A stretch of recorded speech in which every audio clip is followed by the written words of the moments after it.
Okay, so fun fact, I ended up buying my first big girl perfume in France. We all did. We got like a sale because, well, it's my first. I've been waiting to buy one. I was looking at like Gucci or YSL, the like Libre one, but I decided, why do that when I can buy it in France at one of the oldest perfume factories? And we got like a tour. I couldn't film in there, but it was like a tour of the factory and how they make it. It was really cool. Welcome to our fourth country on this trip, Nice, France. I'm sure most people don't picture palm trees and colorful beach townhouses when they picture France, but that's what makes the southern part of France so unique. Nice is home to many celebrities in the Cannes Film Festival, which actually we ended up staying near. Our hotel was like right next to where the film festival normally takes place, as you'll see later. In some ways, Nice reminded me of Florida, but I guess that's just my American mind. We began our walking tour as per the norm, and we walked into the Catholic Cathedral of Nice, France. We typically have to rush everywhere, and it made me think I'd really like to stay long enough that I could come to a mass in one of these churches that we've seen. We are in the Catholic Church of Nice, and they're playing the organs right now, which is really cool. Is this too early? No, this is too early. It's not too early. This is going to Riley. Say hi. I'm Pookie. That's Riley. What's up, YouTube? Today we're at a cathedral in Nice, France. Oh no, orchestra, stop. Stay tuned. We left the church and we were given 3 options. A, go to the beach. B, go shopping. Or C, go on a hike that might be a little strenuous to see a secret waterfall. Of course we chose option C, because how often do you get to see a secret waterfall overlooking the city of Nice? I think my friends hated me a little bit at this moment because I made them choose option C and we were just walking up like super steep stairs in 100-degree heat. So it was a little bit challenging, but then again, it was 100% worth it because look at these views. I didn't film dinner, but we had cordon bleu, and then we heard of this gelato place that sells ice cream in the shape of roses, although I got a cup, so mine wasn't shaped like one, but it was good. So we just went to McDonald's in France before we're about to go to this fair, and all the people we were with just left us. Very nice. So yeah, we're hurrying to rush back. Right next to our hotel, there happened to be a little fair going on, so of course we had to go check it out, and we ended up riding some of the rides. As you can see, that cage was a standing cage. Dude, oh my gosh. European rides are so much faster and have no regulations at all. None. They were whipping us on this last ride. The one I rode in America, you know the ones that go like this? No, she's like whipping us. It's so different from America. The rides are way, I won't say slower because there was a slow ride, but this one was like way faster.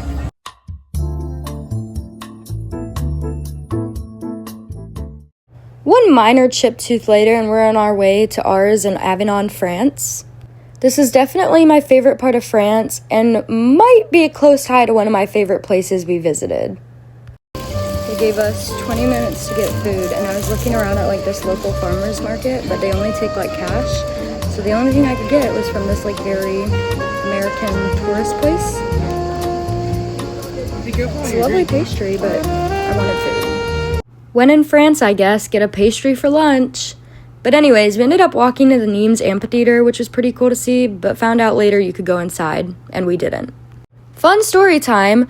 We went into the farmer's market and I was trying to buy some olives and I said bonjour to this guy and he knew right away that I was American and called his coworker over to come talk to me. I guess it was pretty obvious even though I was trying my best.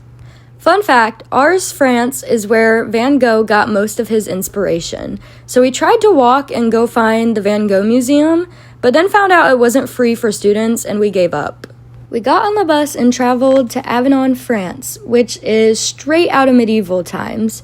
We went to see the bridge, Pont d'Avignon, which was built in the 12th century. It was really cool to see.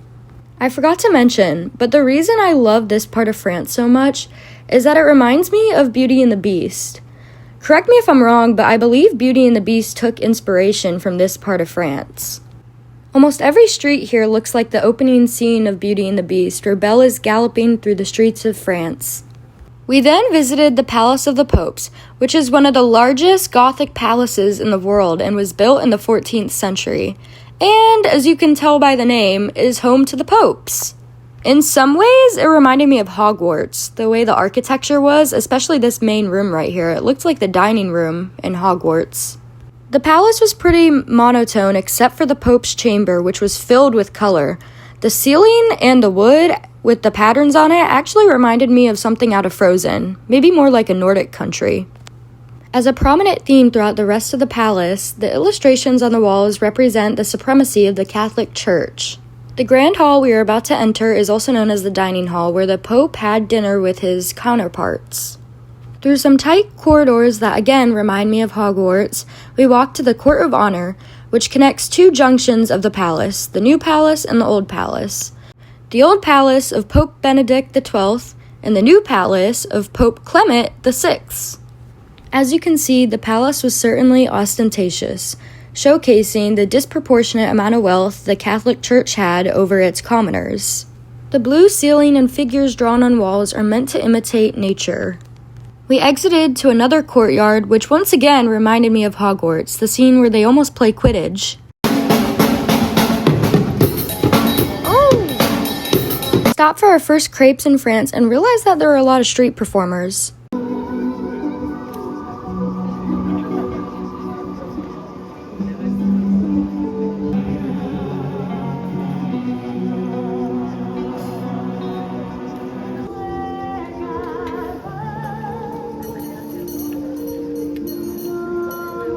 Not really sure what that guy was doing, but we had veal and eclairs for dinner. Our next stop was Nimes, which was colonized by Romans, and you can tell in a lot of the architecture it looks similar to Roman cities. And here's Nimes Amphitheater. We ended up getting a walking guided tour of it. In the Nimes Amphitheater right now, and we have like these little headsets to listen to our guide. But it's so modern here, they do like concerts and stuff. Oh, okay. We noted that the information about different types of gladiators and fighting reminded us of the Hunger Games, and afterwards we went to this Roman museum where we got to see pieces from actual Roman times and a typical house back in Roman periods. We headed to go get lunch, and fun fact, gladiators didn't always fight to the death because it was better for audiences, and they weren't always enslaved. Some of them purely did it for money and fame. Side note, this truffle burger was amazing. So we came back to the place that can put your gelato and roses like that. I didn't get mine in a cone, so I couldn't, but really good gelato, and this might be the best macaron I've ever had, and I'm a macaron connoisseur, so yeah. We're on a carnival, carousel,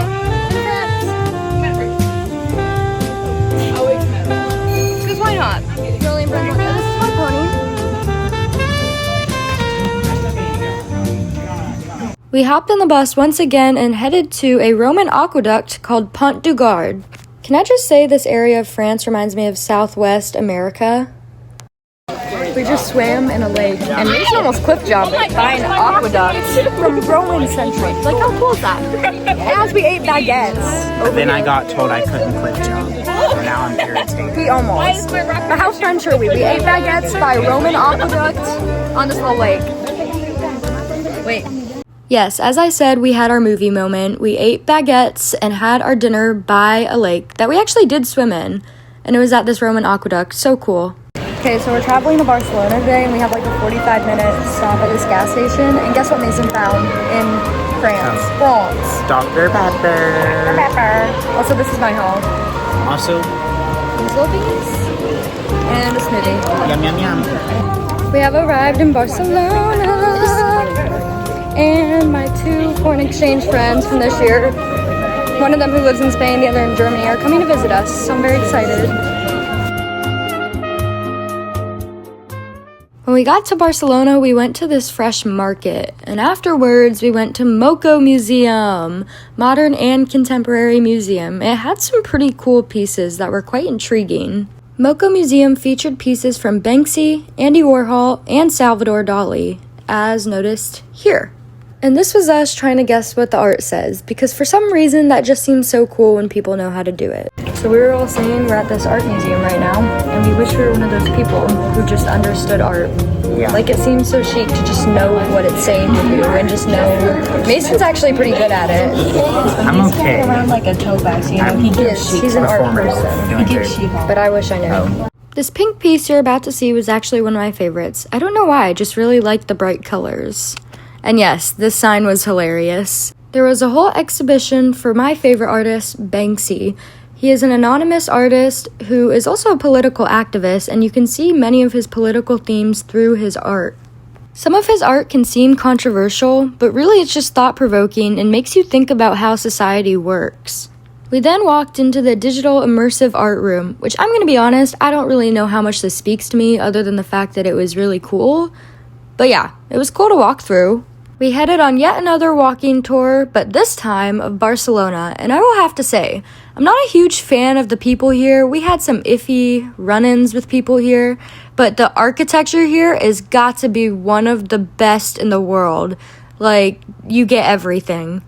We headed to our hotel, which was definitely outside Barcelona, but the hotel itself, especially this balcony and the fact that it was right on the beach, reminded me of where I stay when we normally go to Destin, Florida.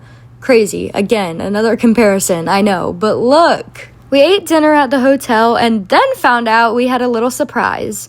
Our foreign exchange student friend from Madrid came to visit us, even though we were on the opposite side of her country. But I thought it was so cool we met up on the other side of the world. Guess we're back together! We got so close over the school year, so it was so fun to see each other again. We just got barreled by some waves. Okay, look. Anna went in with all her clothes. Look at the sunset! As you can tell, it's a brand new day and we headed to Park Güell, which was designed by Antoni Gaudí, one of Barcelona's most famous architects, known for building the Sagrada Familia. His work is often organic and colorful, featuring what he considers a balance between nature and the architecture itself. I'm honestly really sad we didn't have more time here. I feel like I could sit in Park Güell all day.